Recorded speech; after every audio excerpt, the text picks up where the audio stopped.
Today on Rappler. The government files rebellion charges against rebels behind the Zamboanga siege.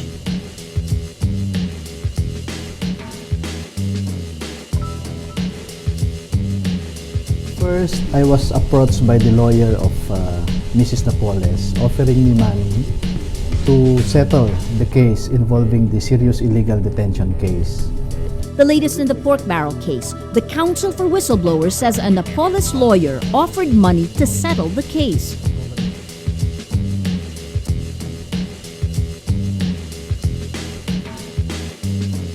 And senators passed the Freedom of Information bill at the committee level.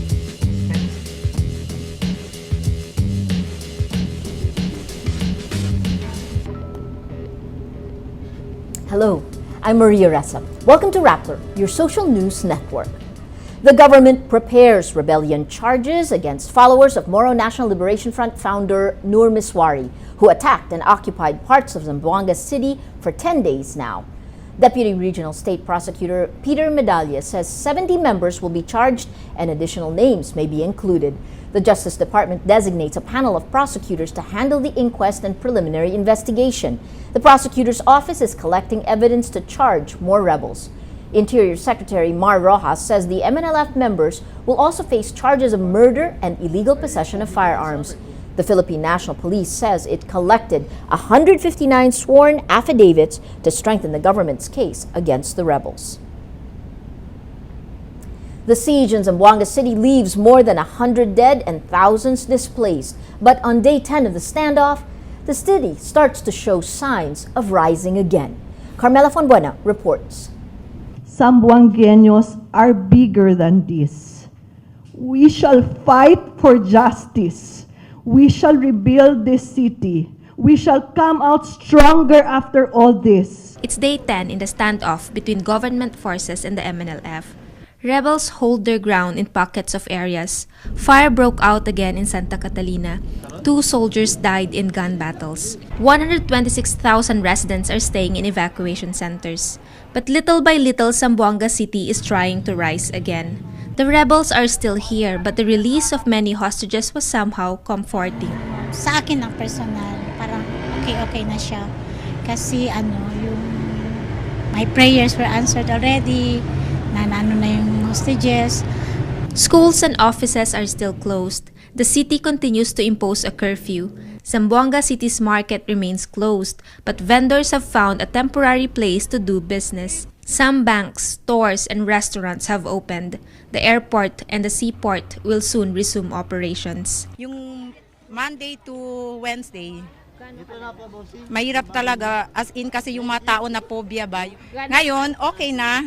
Kasi pwede na magpunta sa pueblo, makabili ka ng gulay. Despite the odds, many are hopeful. Bali, 10 days wala ko trabaho ngayon. Ano makain ng anak ko, ang asawa ko?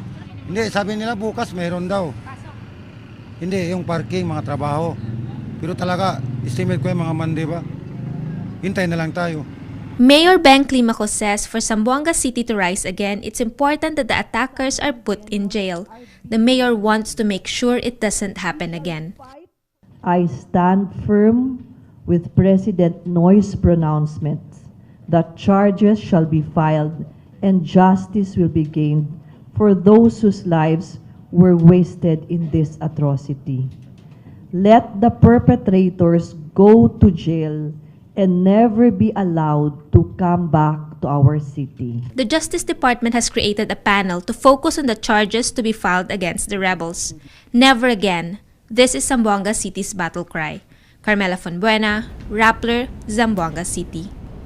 President Benigno Aquino is on his 6th day in Zamboanga City, but Malacanang doesn't disclose specifics of the president's activities there. Presidential spokesperson Edwin Lasherdas does not say when Aquino will return, but says the president is giving support and directions to the military. Lasherda also says Aquino has not neglected his other duties. He adds, he's in touch with the cabinet officials, he's in touch with the executive secretary, so the business of government runs, even if he's in Zamboanga.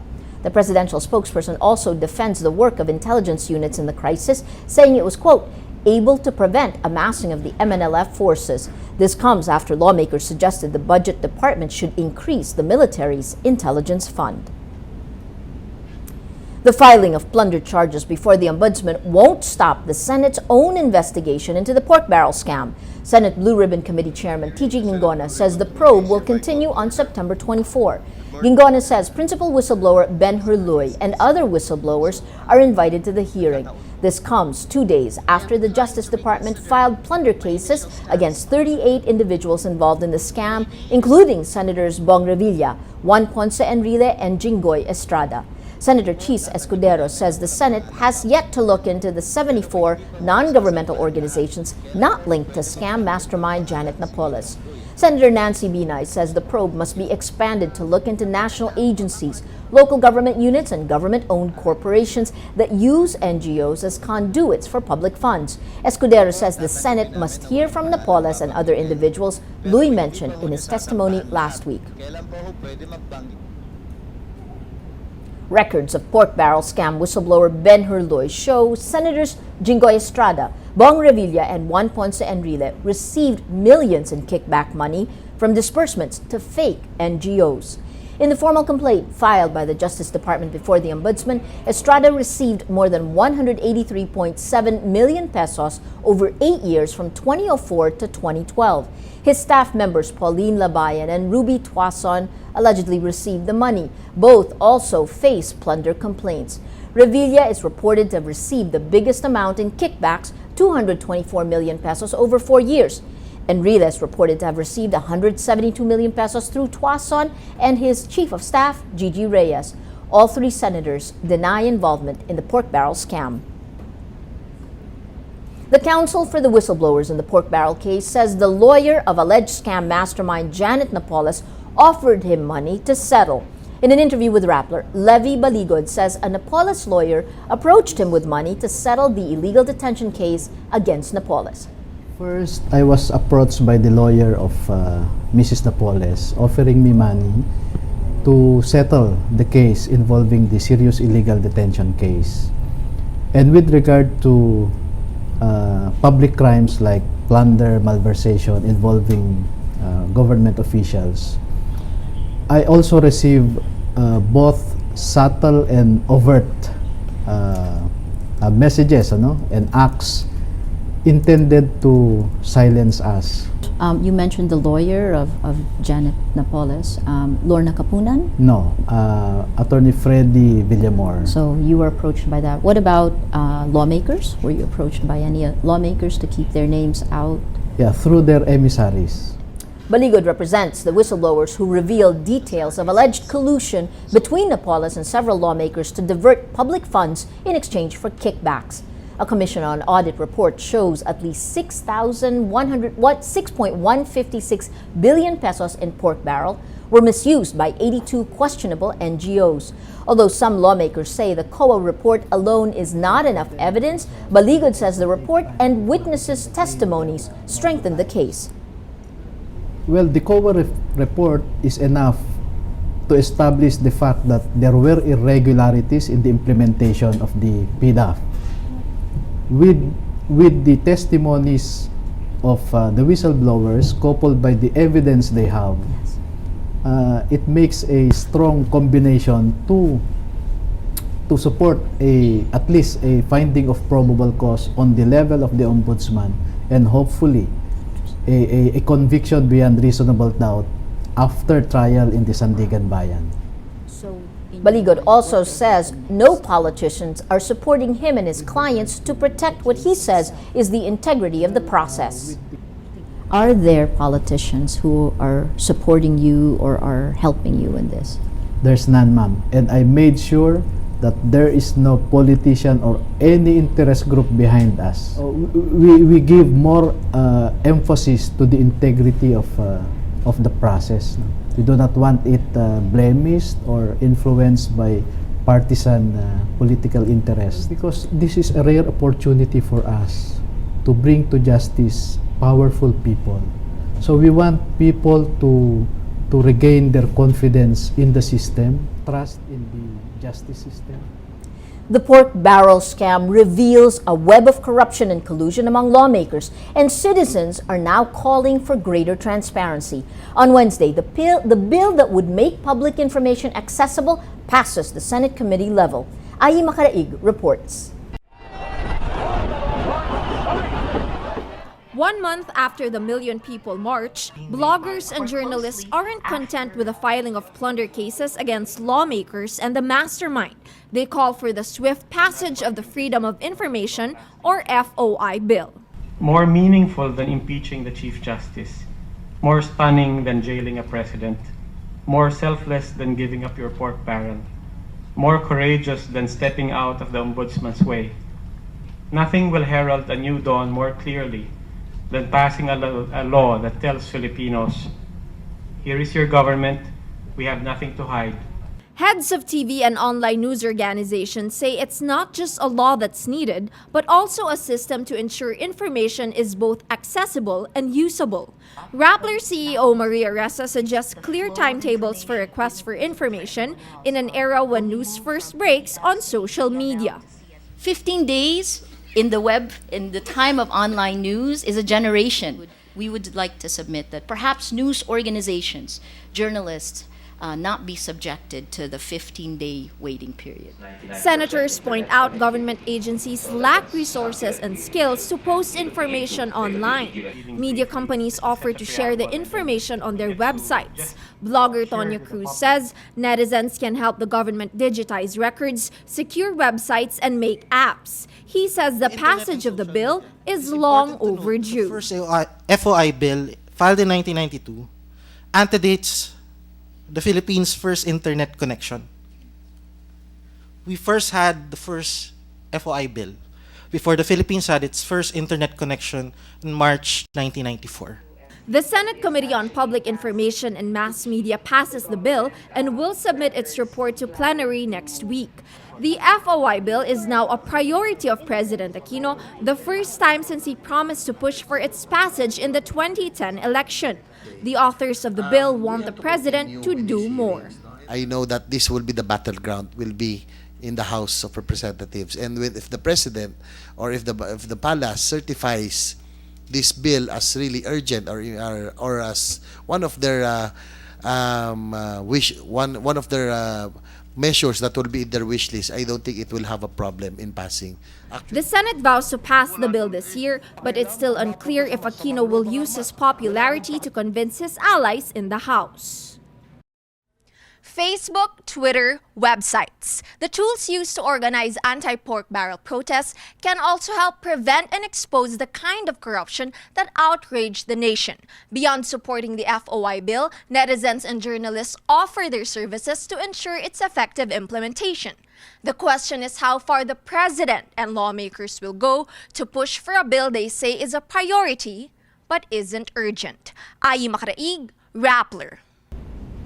Tropical storm Odette, international name Usagi, intensifies as it continues to linger east of Cagayan.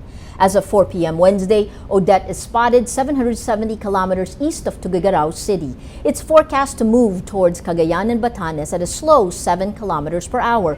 The storm continues to enhance the southwest monsoon with heavy to intense rainfall expected within the storm's 500-kilometer diameter.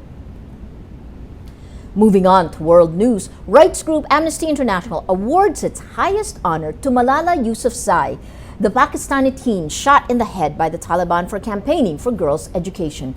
Malala will share the 2013 Ambassador of Conscience Award with American singer and human rights activist Harry Belafonte. The 16-year-old says she's, quote, truly honored to receive the award. She adds, quote, I would like to take the opportunity to remind everyone that there are many millions of children like me across the world who fight every single day for their right to go to school. Let's now look at Rappler's Wrap for today, a list of the 10 most important events around the world you shouldn't miss. At number 5, the operator of the leaking Fukushima nuclear plant says it dumped more than 1,000 tons of toxic water into the sea after a typhoon swamps the enclosure walls around tanks containing the water. Tokyo Electric Power says about 1,130 tons of water containing strontium are released. Strontium is a potentially cancer-causing substance that accumulates in bones if consumed. At number 7, UN Secretary General Ban Ki-moon says he will push the United States, Russia, Britain, France, and China to take joint action on the Syria crisis at a meeting next week. This comes as UN envoys from the 5 Permanent Security Council members failed to overcome divisions over a resolution to destroy Syria's chemical weapons. The UN recently released a report saying sarin gas was used in an attack that killed hundreds of civilians in Damascus. And at number 10, the billionaire media mogul who brought Miss World to Indonesia hits the government for moving the entire beauty pageant to Bali because of Muslim hardline pressure. The head of MNC Media Group says the decision sends the wrong signal about Indonesia and creates the perception that a decision can be instantly changed because of public pressure. Authorities in Indonesia changed events in the past because of opposition from Islamic radicals, like the case of pop star Lady Gaga, who called off a show in Jakarta in 2012 after protests.